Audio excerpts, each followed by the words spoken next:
पंचकुला में राहगिरी कार्यक्रम का आयोजन हुआ, जिसमें मुख्यमंत्री मनोहर लाल कार्यक्रम में खिलाड़ियों के साथ साइकिल चलाकर पहुंचे। इस दौरान सीएम ने विभिन्न संस्थाओं की तरफ से लगाई गई स्टॉल्स का निरीक्षण किया। साथ ही मुख्यमंत्री ने राहगिरी कार्यक्रम के कई खेलों में दांवपेच भी आजमाए। इस दौरान विधानसभा अध्यक्ष ज्ञानचंद गुप्ता समेत तमाम प्रशासनिक अधिकारियों ने कार्यक्रम में हिस्सा लेकर प्रतिभागियों का मनोबल भी बढ़ाया।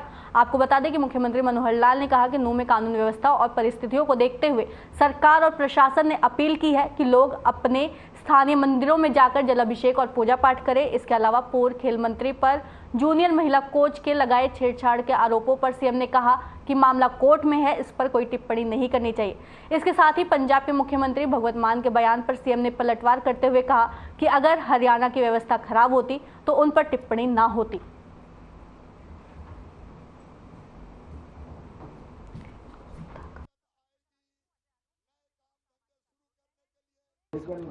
कोविड की उस महामारी के कारण से ये राहगिरी के कार्यक्रम स्थगित करने पड़े थे।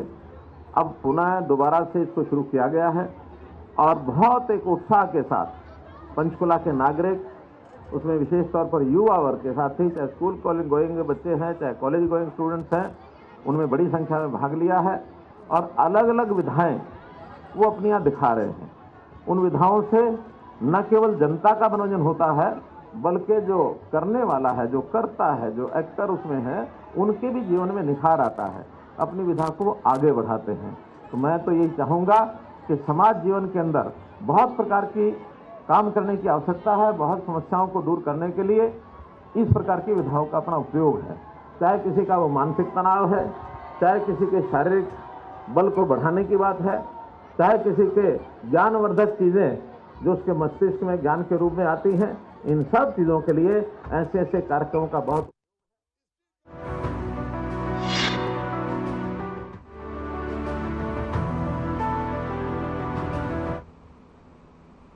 हरियाणा के मुख्यमंत्री मनोहर लाल ने कहा कि आज प्रदेश के सभी गांवों को लाल डोरा मुक्त किया जा चुका है। प्रदेश में अब तक 6,260 गांवों में 25,17,266 प्रॉपर्टी कार्डों को अंतिम रूप दिया गया है।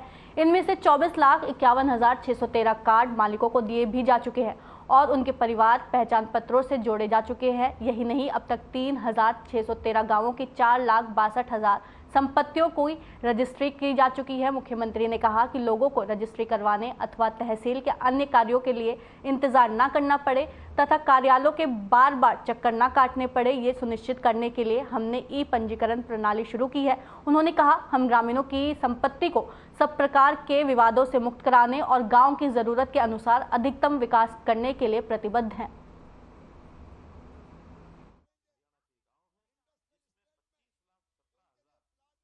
आपको बताना चाहूंगा कि 6,260 गांव हरियाणा के गांव हैं, जिसमें 25,17,000 ये प्रॉपर्टी कार्ड ये बनाने के लिए हमने उसकी निशानदेही करा करके अंतिम रूप दिया है और अभी तक उनमें से 24,51,000 कार्ड मालिकों को ये कार्ड दिए भी जा चुके हैं और इन सबको परिवार पहचान पत्र के साथ जोड़ा गया है।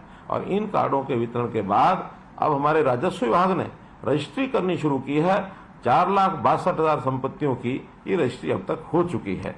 तो इस प्रकार से इस काम को हमने अंजाम दिया है और इसके अंदर लाल डोरा के अंदर की भूमि और संपत्ति का रिकॉर्ड तो सही रहेगा, मालिकाना हक में भी कोई विवाद नहीं होगा और हमें लोन भी मिल सकेगा। हम अपने घर को बेचते हैं तो उसका रेट भी, उसके दाम भी अच्छे मिलेंगे। तो ये सब विषय हुए हैं। मैं आपको बताना चाहूंगा,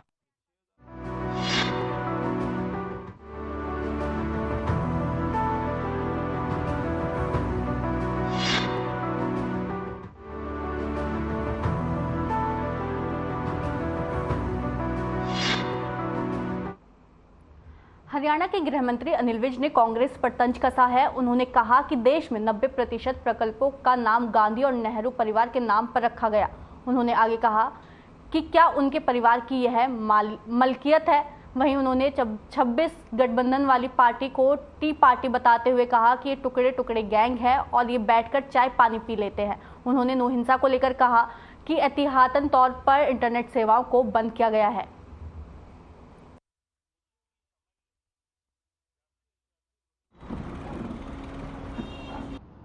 मैं कांग्रेस से पूछना चाहूंगा कि हिंदुस्तान में 90% प्रकल्पों का नाम गांधी नेहरू के परिवार पर रखा गया। क्या वो उनके बाप की मलकियत है? किस आधार पर रखा गया? देखिए, अभी उनका क्या कार्यक्रम है, क्या नहीं है, अभी कोई पता नहीं लगा है। पता लगेगा तो उसकी हम पूरे व्यवस्था करेंगे। एहतियातन कुछ सुरक्षा के इंतजाम किए? नहीं, एहतियातन हमारा वहाँ पर पुलिस प्रशासन पूरी तरह से अलर्ट है।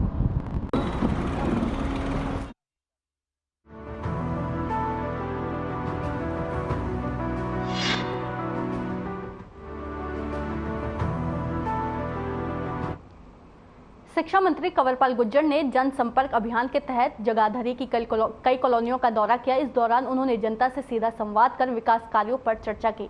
इस दौरान मीडिया से पूछे गए सवालों का जवाब देते हुए उन्होंने कहा कि विधानसभा के मानसून सत्र के पहले दिन सरकार ने विपक्ष के हर सवाल का जवाब दिया है और आने वाले दिनों में भी विपक्ष के हर सवाल का हम जवाब देंगे। वहीं उन्होंने कांग्रेस के मजबूत विपक्ष के दावे और मंत्री संदीप सिंह की बर्खास्तगी पर धरना प्रदर्शन कर रही आम आदमी पार्टी पर जमकर निशाना साधा।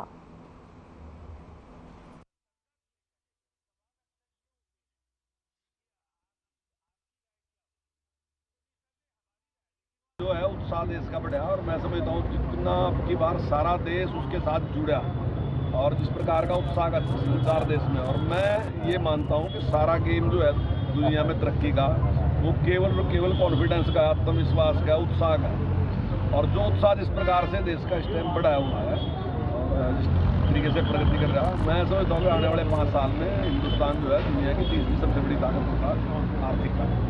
नियम अनुसार काम होगा, जांच होगी, दोषी को बिल्कुल बख्शा जाएगा, चाहे कोई मंत्री हो, चाहे कोई छोटा व्यक्ति हो, चाहे कोई बड़ा व्यक्ति। कानून के सामने सब समान है। अगर कोई भी फॉल्ट जिस प्रकार का किसी का होगा तो उसके अनुसार कार्रवाई करी जाएगी।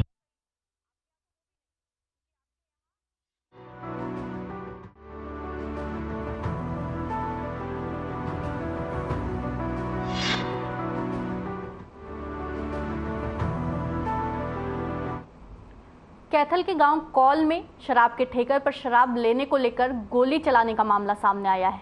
बाइक सवार 3 युवकों ने पहले तो सेल्समैन से शराब ली। जब सेल्समैन ने रुपए मांगे तो पिस्तौल दिखाई और गोली चला दी। गनीमत ये रही कि सेल्समैन को गोली नहीं लगी। पुलिस ने एक नामजद सहित 2 अन्य युवकों के खिलाफ केस दर्ज कर आगामी जांच शुरू कर दी है।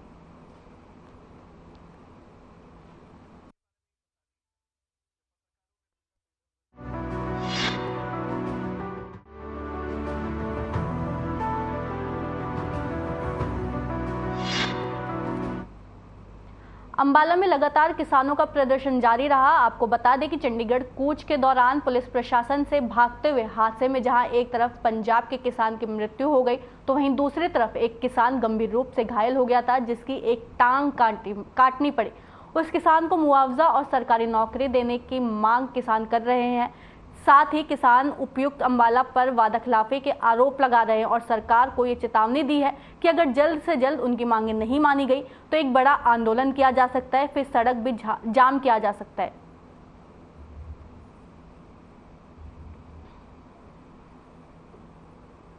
देखिए, कल जो हमने मुख्य मांगे रखी थी, 3 मांगे थी हमारी, जो हमारे किसान साथी की टांग कट गई है उसका संपूर्ण इलाज कोर्ट में कर रहा है, उसकी मांग थी। दूसरी मांग नौकरी की थी उसकी, जिसको नौकरी दी जाए।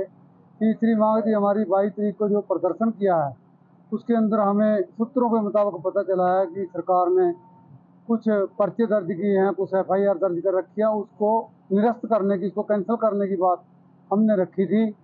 और उपायुक्त महोदय ने हमारी बात को शायद संज्ञान में, गहराई में नहीं लिया, हल्के में लिया। तीनों बातें थी, कहने में हमारे को 5-7 मिनट लगे, लेकिन उन्होंने 1 सेकंड में सब बातों को मजबूर कर लिया। कभी कोई आता है आपकी क्या डिमांड है, और सब कुछ इनको पता है। चंडीगढ़ गए, चंडीगढ़ वालों ने कहते भी तुम्हारी जो भी मांग है उस लड़के के बारे में, जिसकी लड़के की सरसिणी वाले की टांग कटी है, हम उसकी हर मांग मानने के लिए तैयार हैं। और ये यहाँ से DC साहब से कल बात हुई तो उन्होंने भी कह दिया भी ठीक है।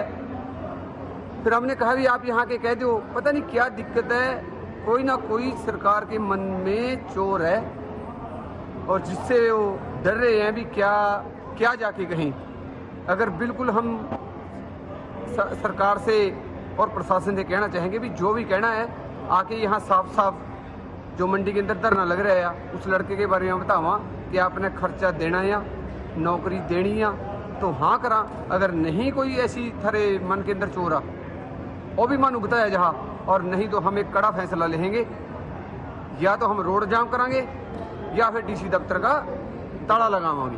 बातचीत सिर्फ कोरे आश्वासन दिए जा रहे हैं, कोई ठोस समाधान नहीं है। जो ये धरना प्रदर्शन है ये रविंदर सिंह जो नौजवान किसान गांव सरसीनी से है, जिसकी टांग कट गई थी।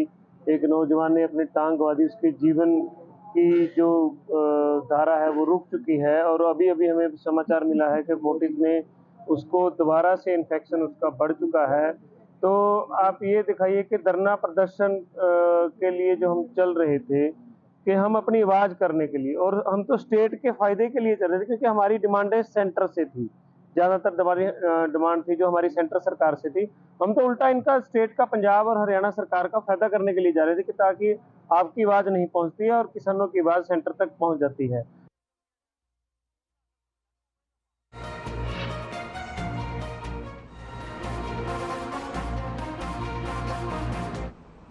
महेंद्रगढ़ विधानसभा क्षेत्र में इन दिनों नेताओं के दौर तेज हो गए हैं। बीजेपी के केंद्रीय राज्य मंत्री राव इंद्रजीत सिंह की पुत्री आरती राव ने भी महेंद्रगढ़ विधानसभा क्षेत्र के अनेक स्थानों पर जनसभाओं को संबोधित किया और लोगों से बातचीत की। आरती राव ने लोगों को कहा कि आज उनका मन हुआ कि महेंद्रगढ़ विधानसभा क्षेत्र के लोगों से मुलाकात की जाए। साथ ही उन्होंने पत्रकारों से बातचीत करते हुए कहा कि ये क्षेत्र उनके दादा और पिताजी की कर्म भूमि है। यहाँ के लोगों से मेरे दादाजी का बड़ा लगाव था और मेरे पिताजी ने भी इस क्षेत्र के लोगों से बड़ा लगाव रखा है और आज भी है। इसी कड़ी में अब मैं भी यहाँ के लोगों से मुलाकात कर रही हूँ, उनकी जन समस्याओं को सुन रही हूँ।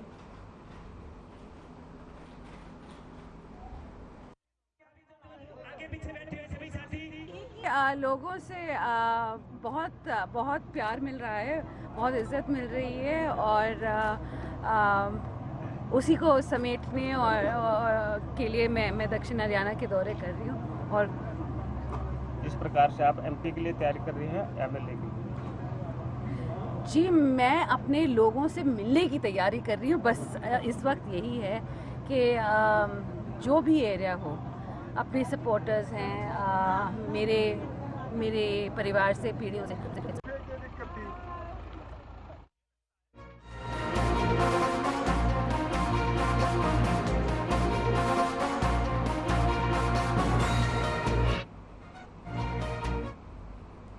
हरियाणा पर्यटन निगम के चेयरमैन डॉक्टर अरविंद यादव ने एक बार फिर चुनावी ताल ठोकते हुए कहा कि लोकसभा चुनाव के लिए केंद्रीय मंत्री राव इंद्रजीत सिंह ही नहीं, पार्टी के वरिष्ठ नेता डॉक्टर सुधा यादव और वे खुद भी मजबूत उम्मीदवार हैं। उन्होंने कहा उम्मीदवार के नाम का चयन करना केंद्रीय संसदीय बोर्ड का काम है, इसलिए पार्टी जिसे कहेगी उम्मीदवार वही बनेगा। डॉक्टर अरविंद यादव ने 3 दिन पहले रेवाड़ी के ऐतिहासिक भाड़ावास गेट पर हुए हादसे में एक युवक की मौत के बाद क्षतिग्रस्त गेट का निरीक्षण किया। इस दौरान उन्होंने कहा कि ये ऐतिहासिक गेट अब पूरी तरह से खराब हो चुका है।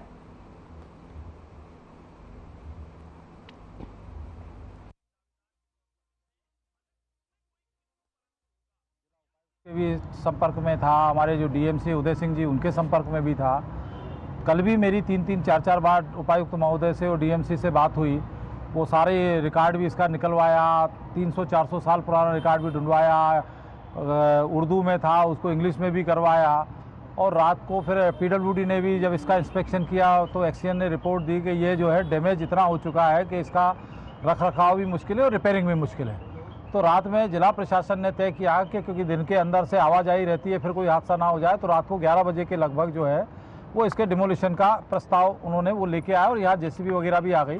तो मेरे पास कुछ पत्रकार भाइयों का, कुछ शहर के लोगों का मेरे पास टेलीफोन आना शुरू हुआ कि ये ऐतिहासिक धरोहर को नष्ट किया जा रहा है, इसको रुकवाइए रुकवाइए रुकवाइए। मैंने उसी समय पर, क्योंकि मैं कहीं बाहर से आ रहा था, रास्ते में से ही मैंने उपायुक्त महोदय से भी, डीएमसी से भी कहा और इसको उसी समय 5 मिनट के अंदर वो जेसीबी वगैरह सब वापस चली गई।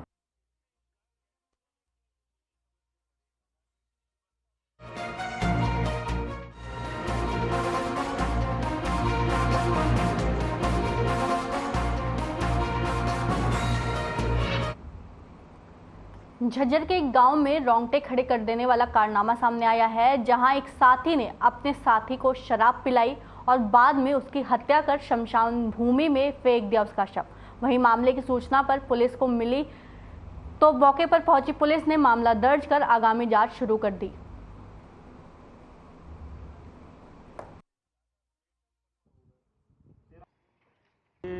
दिनांक 31 तारीख को घर से लापता था। इसके पिताजी जगवीर ने आन के थाना में दरखास्त दी, जिस पर एफआईआर दर्ज करके तफ्तीश जारी रही। जो दौरान तफ्तीश पता चला कि दीपक पुत्र जगवीर जो 31 तारीख से लापता था, उसको उसके दोस्तों ने गांव शमशान घाट सिलाना के शमशान घाट में मार के वहीं जो झुंड थे उनमें फेंक दिया था और कल इसका सुराग लगा।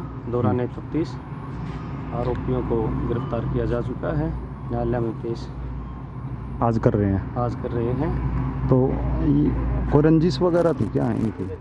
हाँ, इनकी कोई आपसी वो बता रहे हैं, कोई क्या सुनी हुई है, कोई अपशब्द वगैरह ऐसा।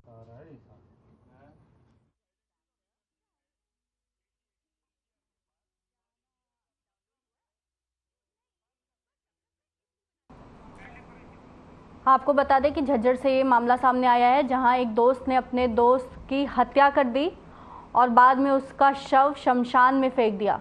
फिलहाल पुलिस मामले की जांच कर रही है। पूरा मामला झज्जर के गांव सिलाना का बताया जा रहा है, जहां एक दोस्त ने बेरहमी से अपने दोस्त की हत्या कर दी। बताया जा रहा है कि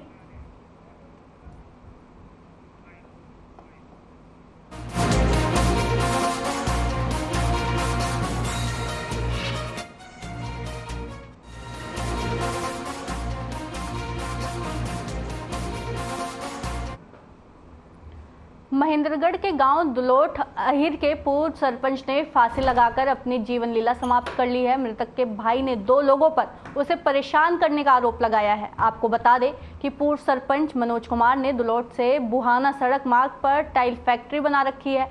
हर रोज रात्रि को फैक्ट्री में सोता था। पूर्व सरपंच मनोज कुमार ने फैक्ट्री पर बने कमरे में रस्सी से फंदा लगाया हुआ था। इसके बाद उसके परिजनों और डायल 112 नंबर को सूचना दी। मौके पर पहुंची पुलिस ने पूर्व सरपंच मनोज कुमार को फंदे से उतारा।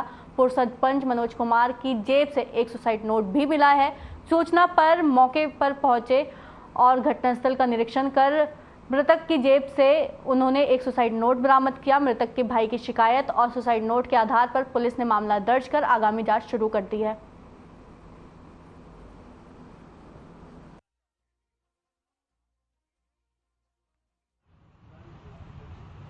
तो मैं मौके पहुंचा तो मनोज पूर्व सरपंच मेरे गांव का फांसी लगा रखी थी और अपने फैक्ट्री के ऊपर था वो। तो मैंने देखा तो फांसी लगा रखी थी। उसकी जेब में पुलिस के मौके पे पुलिस गई तो उसकी जेब से एक सुसाइड नोट निकला।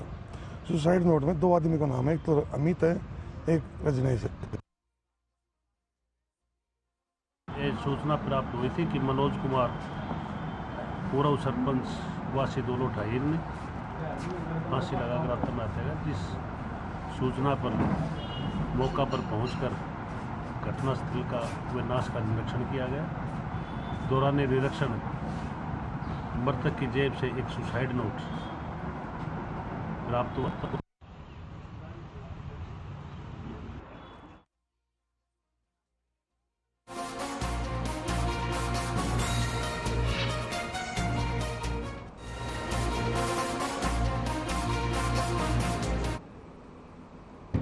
बीते दिनों नूह में ब्रजमंडल शोभा यात्रा के दौरान हुई सांप्रदायिक हिंसा मामले में नूह पुलिस ने कार्रवाई और तेज कर दी है। पुलिस ने अब इस मामले में विधायक मामन खान को 160 सीआरपीसी नोटिस देकर पूछताछ के लिए बुलाया है। आपको बता दें, जबकि विधायक मामन खान ने नोटिस की जानकारी होने से मना कर दिया। आगामी 30 अगस्त को विधायक मामन खान को नगीना थाना में पुलिस के सामने पेश होना है। नूह पुलिस अधीक्षक नरेंद्र बिजरानिया ने इसकी पुष्टि की है। वहीं विधायक मामन खान ने इस मामले में इनकार करते हुए कहा कि उन्हें कोई नोटिस नहीं मिला, न ही कोई मामला उनकी जानकारी में अभी तक आया है। नूह हिंसा को लेकर उनका कोई लेना देना नहीं है, ऐसा मामन खान ने कहा है।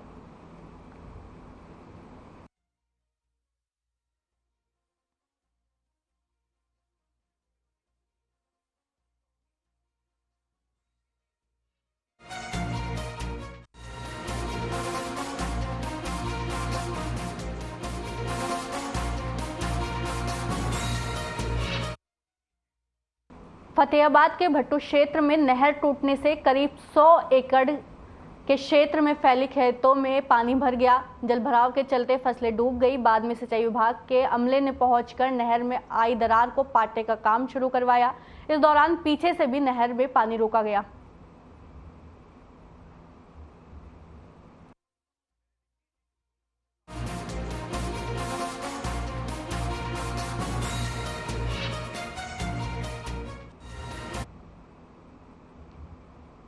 जिला रेवाड़ी के ग्रामीण अंचलों में चोरी की वारदात निरंतर बढ़ती जा रही है, जिससे ग्रामीणों में दहशत का माहौल बना हुआ है। देर रात भी रेवाड़ी जिले के गांव ढोकिया में 3 नकाबपोश चोर घर की दीवार फांदकर घर में घुसे और उसके बाद कुंडी लगाने पर आवाज ना हो इसलिए रस्सी से दरवाजे को बांध दिया और घर में रखा लाखों के आभूषण और नकदी लेकर मौके से फरार हो गए, जबकि घर में सोए लोगों को इसकी भनक तक नहीं लगी। गांव ढोकिया निवासी छोटे लाल ने बताया कि वह रेलवे से सेवानिवृत्त है।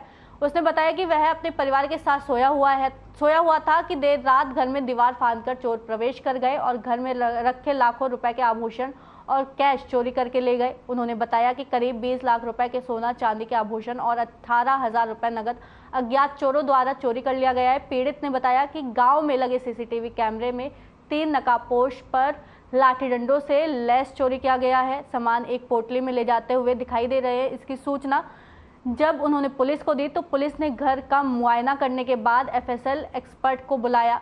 चोरी की प्राथमिक दर्ज कराने के बाद पुलिस ने अज्ञात की तलाश शुरू कर दी।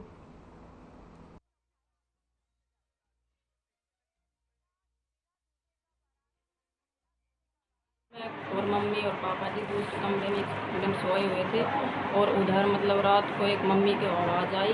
तो जब मम्मी उठी और तो मतलब कुंडी खोलने की कोशिश की ना तो कुंडी बाहर से लगी हुई थी। तो मम्मी ने मुझे और पापा को जैसे जगाया।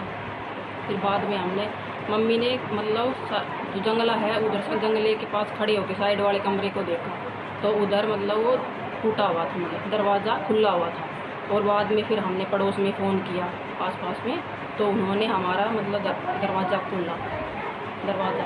उसके बाद देखा तो हमारे घर में ये सामान वगैरह बिखरा हुआ है। करीबन मतलब 20 लाख का वो नुकसान हुआ।